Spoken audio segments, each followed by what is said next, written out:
오늘 우리가 읽은 이 본문 말씀을 중심으로 하여 하나님이 우리에게 주시는 영적인 메시지가 무엇인지 우리가 살펴보도록 하겠습니다. 자, 먼저 1절 말씀을 우리가 함께 우리 큰 소리로 읽겠습니다.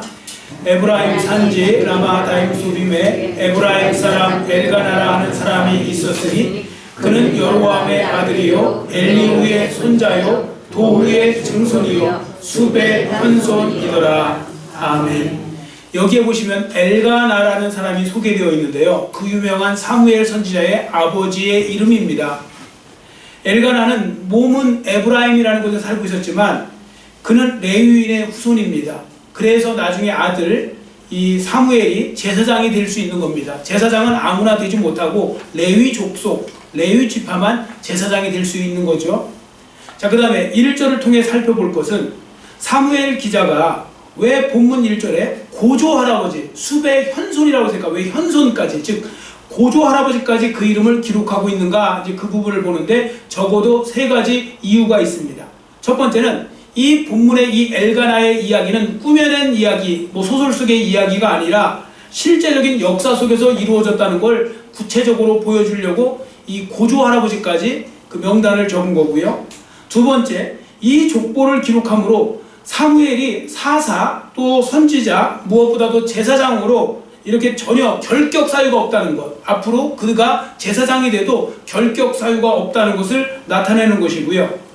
그리고 세 번째 이유는 뭐냐면 사무엘과 같은 위대한 선지자가 어느 날 갑자기 하늘에서 뚝 하고 떨어지는 것이 아니고 신앙의 뿌리 깊은 가문에서 탄생하게 되었다는 겁니다. 그렇습니다. 사무엘 선지자가 나오기까지 사무엘의 가게, 즉 사무엘의 집안에는요 수많은 믿음의 사람들, 수많은 경건한 사람들이 있었다는 거죠. 바로 그 뿌리에서 하나님의 때가 이름에 그 위대한 사무엘 선지자가 태어나게 된 것입니다. 여러분 기억하시기 바랍니다. 나는 결코 나로서 끝나지 않습니다. 오늘 나의 행동은 결코 오늘 나의 행동으로 끝나지 않습니다. 사무엘의 가정과 같이 오늘 나의 기도와 신앙의 삶이 내 후손에게 지대한 영향을 미칠 수 있다는 걸 여러분들이 기억하셔야 됩니다. 만일하나 여러분께서요 지금이라도 열심히 믿음의 씨앗을 잘 뿌리시잖아요. 잘 심으시면 그 혜택을 여러분의 자손들이 보게 될 겁니다. 그래서 세상에 이런 말 있잖아요. 뭐라고 하는가 하면 기독교 집안, 3대째 기독교 집안은 알아서 가만히 있어도 복을 받는다. 그 후손은요 3대째에 속하는 그 기독교 집안은 알아서 복을 받는다는 말이 있거든요. 그 말은 뭐냐, 그들이 수고했던, 그 조상들이 수고했던 그 모든 걸 하나님은 결코 헛되게 그냥 보지 않으시고 다 그 부분에 있어서 열매를 맺게 해주신다, 그 말씀입니다. 예를 들어서요, 일부 때도 말씀드렸지만요, 그 분당구리교회 이찬수 목사님 있잖아요. 그분이 제일 지금 우리나라에서, 우리 한국교회에서 가장 핫하신 분이죠. 세상 말로 하면 가장 유명하신 분 중에 이제 한 분이죠. 근데 여러분 저는 그분을 볼 때만 느끼는데 그분이 객관적으로 뭐가 그렇게 뛰어나실까 이런 생각을 해보면 뛰어나세요. 뛰어나시는데 그렇게 뛰어나지는 않으세요. 제가 볼 때는 아무리 봐도. 그런데도 왜 그렇게 귀하게 쓰임 받으실까? 그럼 좋은 점이 많겠죠. 그러나 그 좋은 점 중에 하나는 제가 생각한 건 뭐냐면 그분의 아버님이, 그분의 아버지가 그 작은 교회, 개척교회, 작은 교회 목사님이셨어요. 고생 많이 하셨겠죠? 근데 거기다가 나중에 보니까 그분이 40일 금식기도 하다가 돌아가셨더라고요. 아버지가. 여러분 목사가 40일 금식기도 하다가 돌아갈 정도면요 얼마만큼 했는지를 그것만 봐도 알 수 있지 않습니까? 40일 금식기도는 아무나 하는 게 아니니까요. 그 정도로 열심히 헌신하고 섬기신 거죠. 그걸 하나님은 그냥 내버려 두지 않고 어떻게 보면 순교나 마찬가지죠. 금식기도 하다가 돌아가셨으니까 그 후손에게 하나님께서 복을 주시는 거고요. 그러면 그분 이야기뿐만 아니라 한국교회의 많은 유명한 목사님들은요 다 부모들이 그 엄청나게 고생하면서 했던 목회자의 자녀들이 많다는 겁니다. 압도적으로 많아요. 그럼 그 하나님께서 그 후손들에게 하나님께서 그 복이 가도록 만들어 주신다는 거죠. 그래서 하나님은요 세상에 공짜가 없다는 말을 부정적인 의미도 쓰지만 긍정적인 의미도 쓰는 것이요 하나님께서 그냥 내버려 두지 않으시더라는 거죠. 그래서 3대째 기독교 집안은 알아서 그냥 복을 받는다는 말도 그래서 나오는 겁니다. 여하튼 이 말씀을 믿으신다면 여러분의 후손을 위해서라도 또 여러분 자신을 위해서라도 신앙생활 끝까지 잘하는 그런 삶이 되시기를 축원합니다. 아멘. 자, 이제 2절을 우리 한번 같이 읽겠습니다. 2절 말씀 같이 읽습니다. 그에게 두 아내가 있었으니 한 사람의 이름은 한나요 한 사람의 이름은 브닛나라. 브닛나에게는 자식이 있고 한나에게는 자식이 없었더라. 아멘. 성경학자들에 의하면요, 순서는 한나가 첫 번째 부인, 그리고 브닛나가 두 번째 부인으로 보고 있습니다. 그러면 왜 경건하고 이 믿음 좋은 엘가나라는 사람이, 성경은 분명히 일부일처를 말하고 있거든요. 부인 한 명, 남편 한 명입니다. 일부일처를 말하고 있는데 왜 일부다처가 되는 이 두 번째 부인을 이렇게 또 맞이하게 되었을까? 자, 이 부분을 어떻게 보느냐면 한나의 불임으로 보고 있습니다. 한나가 임신을 할 수 없는 상황에 있었기 때문에 이제 어쩔 수 없이 두 번째 부인을 얻었다고 보는 거죠. 자, 어떻게 할 수 있는가 하면, 자, 4절 5절에 보세요. 4절 5절에 보시면 여러 자녀들을 낳은 브닛나보다 한나를 더 사랑했다고 분명히 쓰여 있고요. 그리고 그에게 음식을 줄 때도 브닛나에게보다 2배를 더 갑절을 주었다고 말씀하고 있습니다. 그만큼 한나를 더 많이 사랑하였던 사람이 바로 엘가나라는 사람입니다. 그럼에도 불구하고 그 당시에는 자녀가 없다는 것이 큰 문제가 되는 시대였거든요. 지금 시대랑은 달라요. 여러분 그렇지 않습니까? 지금은요, 여러분들 요즘에 보면요, 일부러 결혼 안 하는 사람들도 많아요. 아예 신종 용어가 생겼잖아요. 비혼족. 비혼족은요, 내가 못해서 안 하는 게 아니고 안 하는 거예요, 아예. 왜냐면 지금 결혼하면, 결혼해도 너무 불행하거든요. 삶이 불행하고 뭐 여러 가지 힘드니까 그냥 나 혼자 내가 하고 싶은 거 즐기면서 살겠다 이러면서 사는 비혼족이 지금 늘어나고 있어요. 그것도 급속도로 늘어나고 있대요, 우리나라가. 그리고 또 결혼을 했는데, 결혼을 했어도 일부러 자녀를 낳지 않는 경우도 많아요. 자녀 낳아봤자 나중에 아무 혜택도 못 받고, 어떤 그런 옛날하고 다르기 때문에, 그러다 보니까 일부러 자식을 낳지 않고 그걸 가지고 그냥 오히려 부부끼리 행복하게 여행도 다니고 뭐 하면서 다 즐겁게 사는 사람도 있는 겁니다. 지금은 아무 문제가 없잖아요. 그런데 엘가나가 있었던 이 시대는 다릅니다. 이 시대는 어떻게 보면 자식이 없으면 그 가정에 큰 위기가 도래하게 됩니다. 근데 문제는 바로 이 두 번째, 그래서 두 번째 부인을 얻었는데 이 두 번째 부인을 얻으면서 이 문제가 시작됩니다. 여러분, 아브라함의 가정을 보는 것 같지 않습니까? 아브라함도요, 부인인 사라가 자녀를 얻지 못하자 하갈이라는 첩을 두어서 이스마엘이라는 아들을 낳았는데, 그 일로 인해서 아브라함의 가정에는 끊임없는 분쟁이 일어나요. 부인과 첩 사이에, 부인의 아들과 첩의 아들에. 그리고 지금도 여러분 아시는 것처럼 그 유대인 기독교는 이삭의 후손, 또 이스마엘 후손은 이슬람. 그래서 지금 계속 지금도 막 그 분쟁이 일어나지 않습니까? 자, 그러므로 우리가 이 말씀을 통해 깨닫게 되는 것이 있는데요, 그것은 무슨 일이 있어도 인간적인 방법을 사용하면 안 된다는 겁니다. 오히려 해야 될 일은 하나님을 믿고 하나님이 역사하실 때까지 또 기다리고 기다려야 한다는 겁니다. 자, 예를 들어 보겠습니다. 자, 본문에 보시면 하나님이 한나에게 임신하지 못하도록 하셨다는 말씀이 있어요. 5절입니다. 자, 5절을 우리 한번 같이 5절 말씀을 같이 읽습니다. 한나에게는 갑절을 주니 이는 그를 사랑함이라. 그러나 여호와께서 그에게 임신하지 못하게 하시니. 아멘. 이처럼 하나님께서 한나의 임신을 막으신 겁니다. 자, 그러면 결국에는 어떻게 되었을까요? 결국에는 사무엘 선지자를 낳았어요, 결국에는. 그리고 2장 21절을 보세요. 그 다음 장 2장 21절에 보시면요, 3남 2녀를 더 낳아요. 그때부터 한나가요. 자, 보세요. 여러분들, 하나님은 하나님의 때가 되면요, 다 주시게 되어 있는 겁니다. 하나님의 때라는 게 있어요. 자, 그러면 왜 하나님께서 그렇게 늦게 사무엘 선지자를 주셨을까요? 그건요, 이스라엘 역사 전체를 섭리하신 하나님께서 다 계획이 있으시기 때문에 그런 겁니다. 하나님은 한 사람만이 아니라 하나님은 모든 역사와 모든 사람을 다 한꺼번에 돌보시잖아요. 그러다 보면 하나님께서 교통정리도 해야 되고 뭐 이런 저런 거 하다 보면 하나님께서 사무엘을 보내실 때가 따로 있었던 거예요. 그때까지 하나님은 유보하신 거예요. 연기시킨 겁니다. 그래서 우리는 다 이해할 수 없지만 하나님께서는 하나님의 시간에 가장 정확하게 역사하신다는 것을 우리가 믿는 것이 중요한 것이죠. 여러분도 이 믿음으로 충만해지시기를 축원합니다. 아멘. 자, 그런데 문제는 많은 성도들이 믿음이 작아서요, 그 시간을 진득하게 기다리지 못하고 인간적인 방법을 쓰다가 오히려 되레 더 큰 어려움과 역경을 만나기도 하고 시련을 당하기도 하고 그렇다는 겁니다.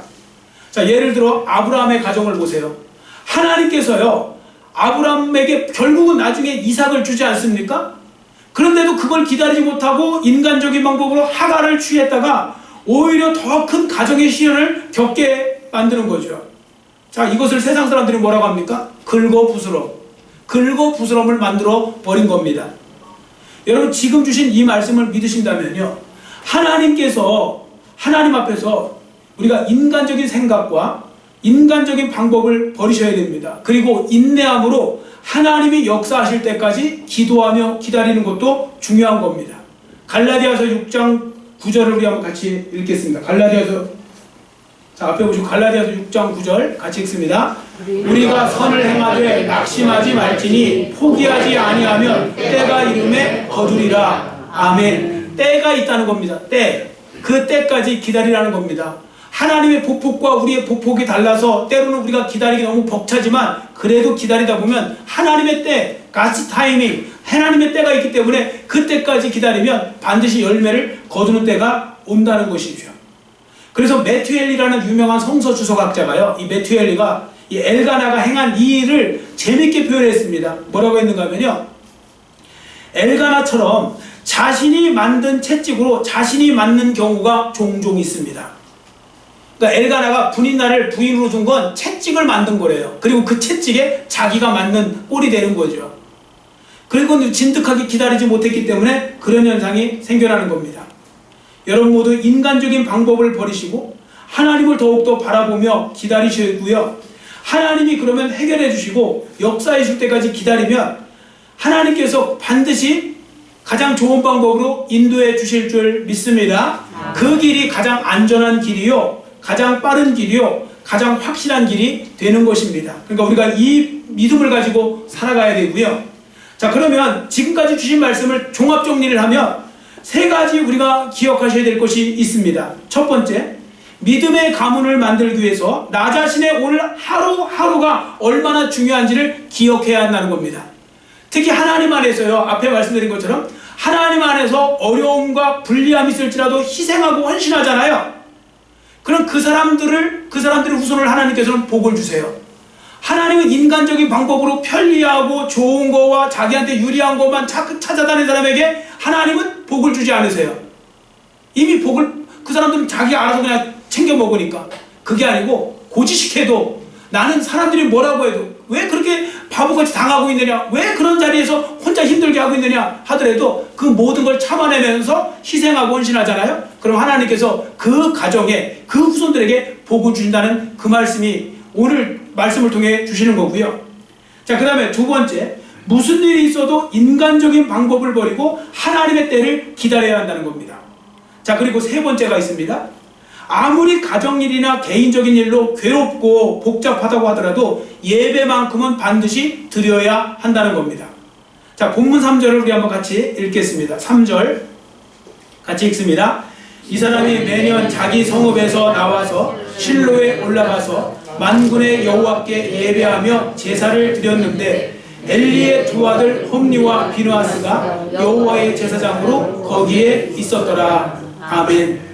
엘가나의 가정은 이 두 부인으로 인해서 심각한 문제가 있었지만 그래도 엘가나가 잘한 게 있어요. 그게 뭐냐면 매년 당시 성전 역할을 했던 실로에 가서 하나님을 예배하였다는 겁니다. 빠짐없이.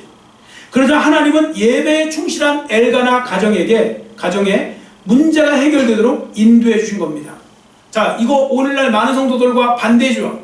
오늘날 많은 성도들은요, 고통이 오고 힘들고 어렵고 시험 오고 환난 오잖아요. 당장 예배부터 중단해요. 기도하는 것부터 중단하는 분들 많은데 그래서 답이 안 나오는 겁니다. 여러분, 무슨 일이 있어도 오늘 설교 제목처럼 무슨 일이 있어도 예배에 목숨을 거시기를 축원합니다. 우리 예수 믿는 사람들한테는요, 예배가 항상 기본입니다. 출발점입니다. 예배가 홈그라운드고요, 예배가 시작점입니다. 예배에 승리하는 사람이 인생에도 승리하게 되는 거, 그건 바로 기독교가 보여주는 진리의 말씀이 되는 것입니다.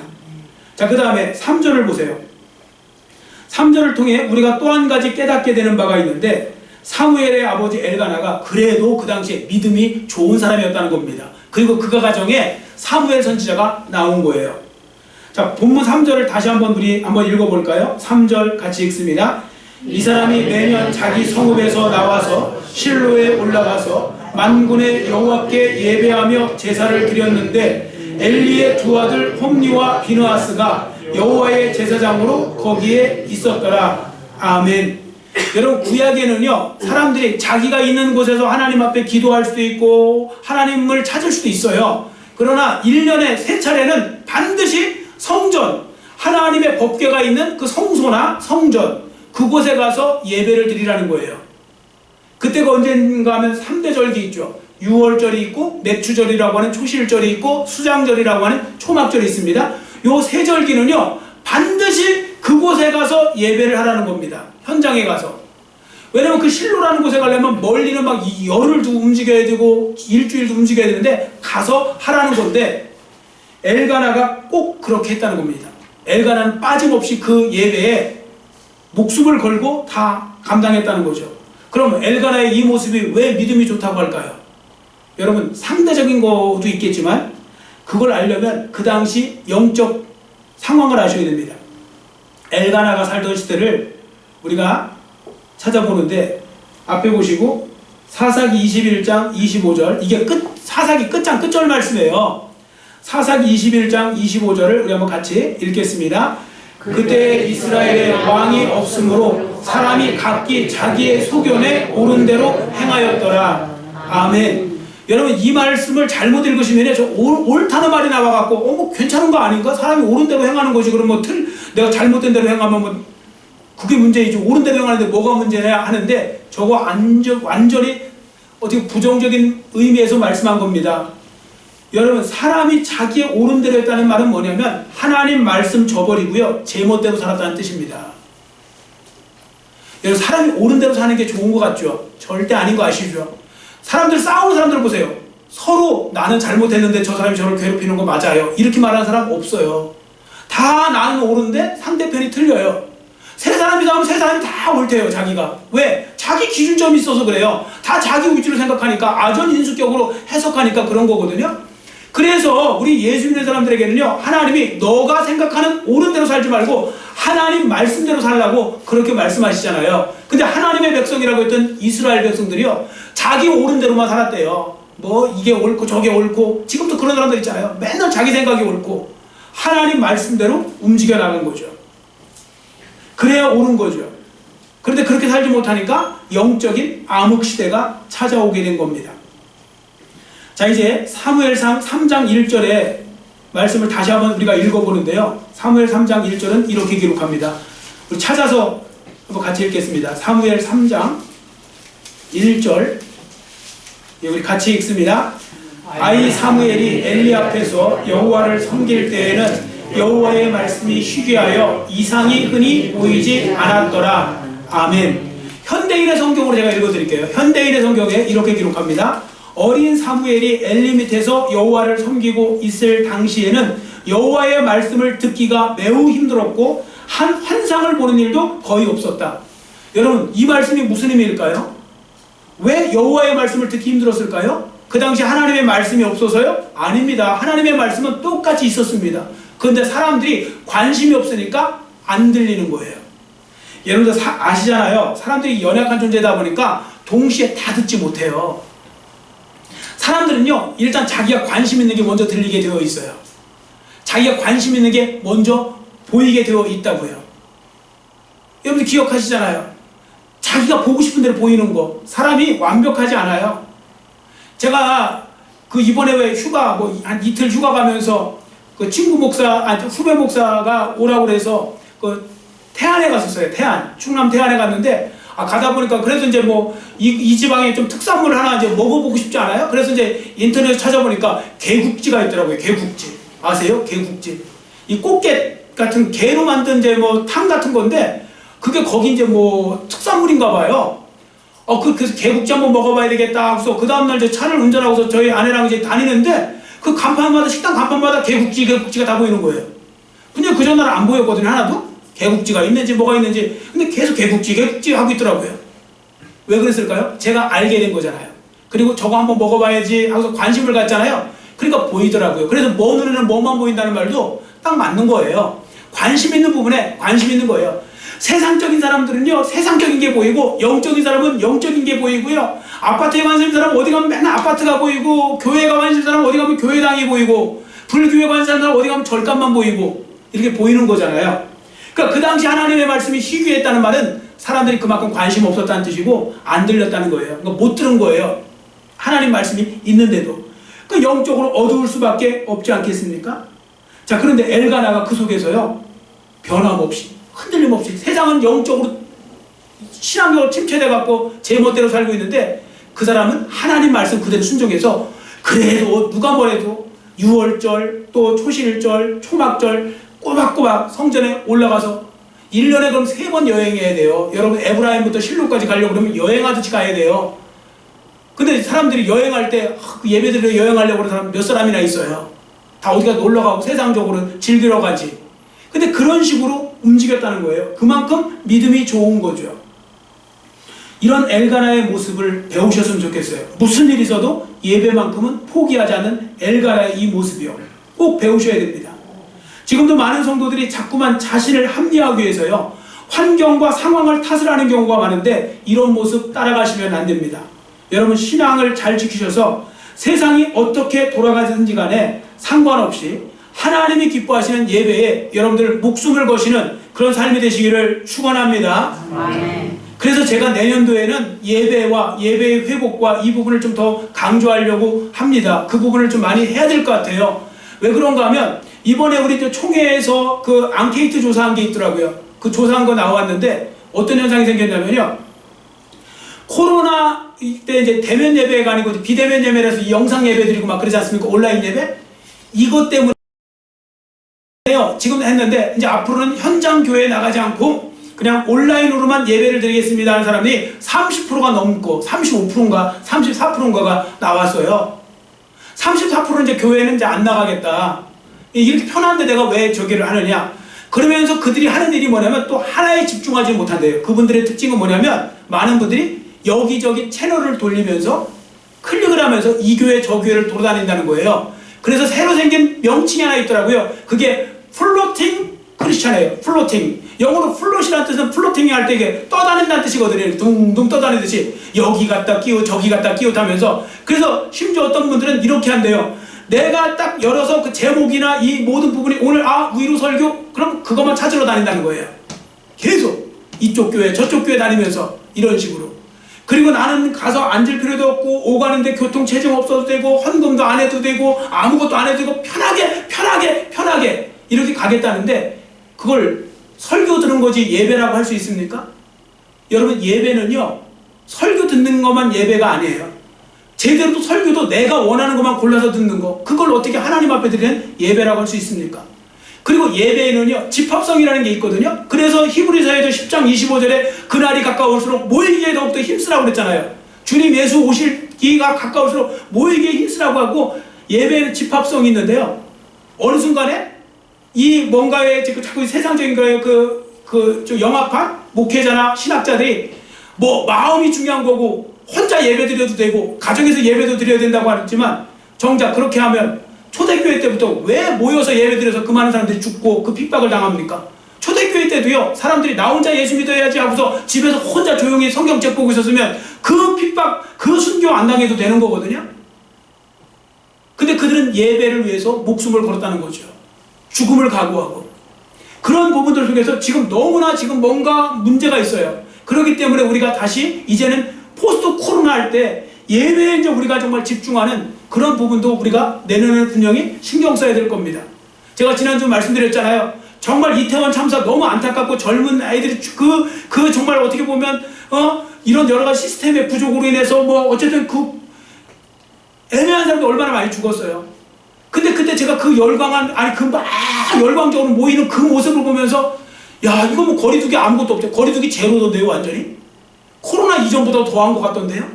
근데 왜 교회만 맨날 뭐 하면, 교회 가면 코로나 걸리면 어떡하지? 요즘 코로나 또 확진자 많아졌네? 이런 식으로 하면서 예배를 자꾸 이렇게 건너뛰기 하듯이 막 1357구로 막 나오고 교회를.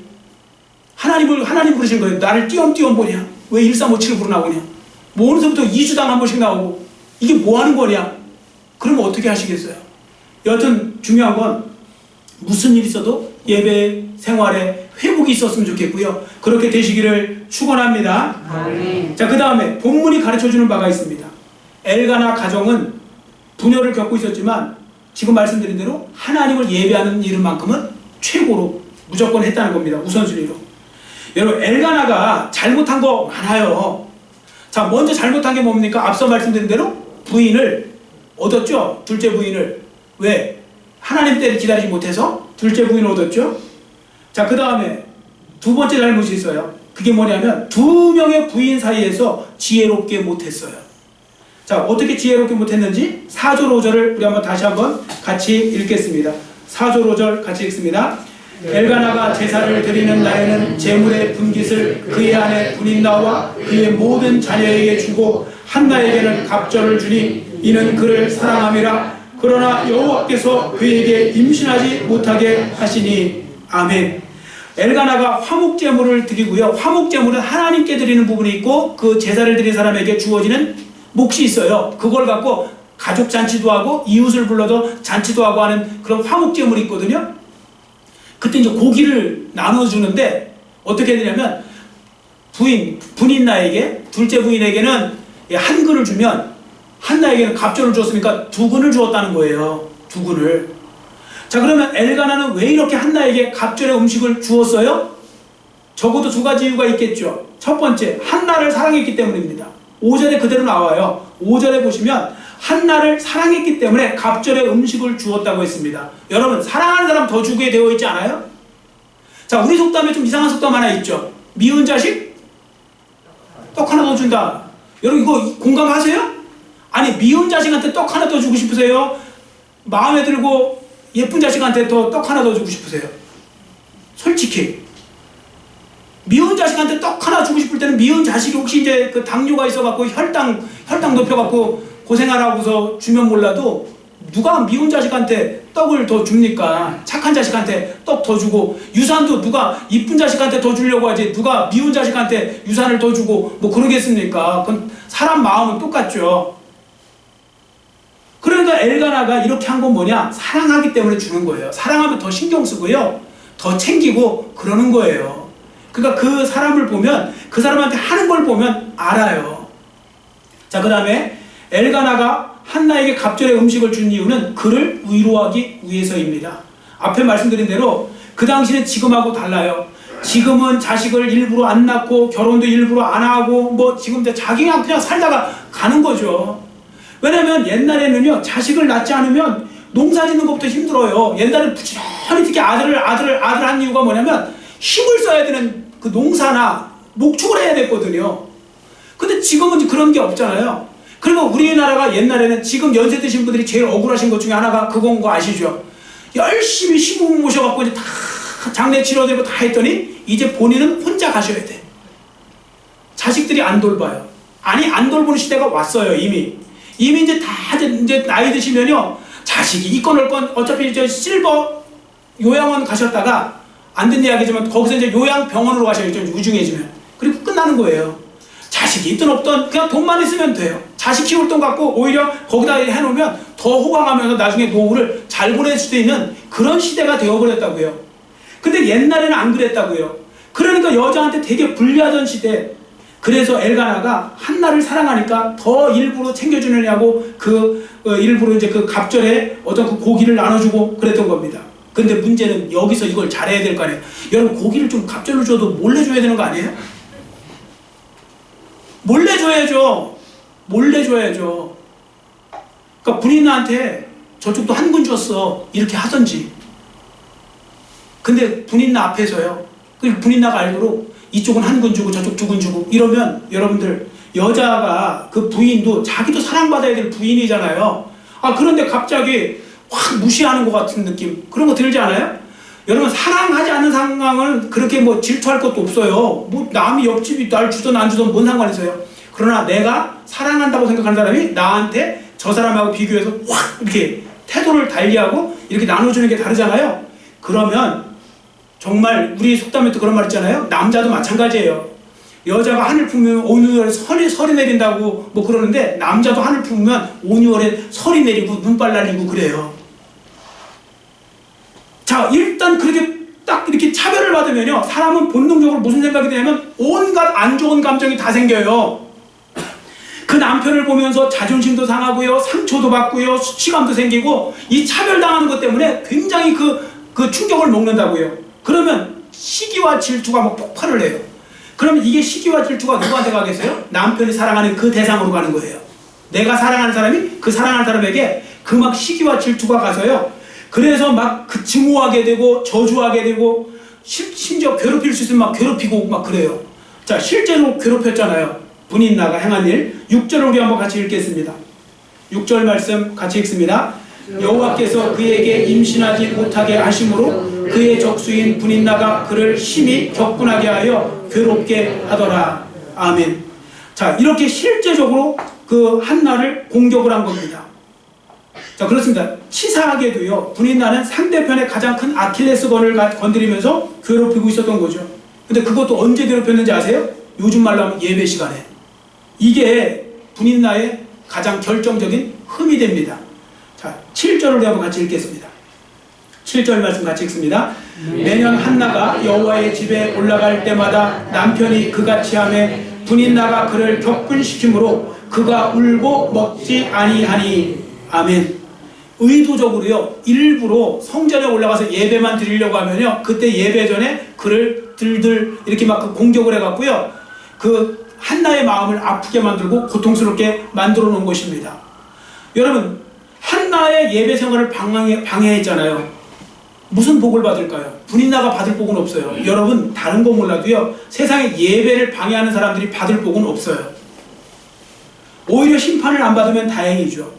그러므로 여러분께서도요, 항상 누군가의 예배를 방해하지 않도록 조심하셔야 되고요, 또 누군가가 나의 예배를 방해해도 나는 흔들리지 말고 절대로 넘어가지 말고 예배 생활을 잘하는 거, 그것도 지혜로운 사람의 그 삶의 모습이 되는 것입니다.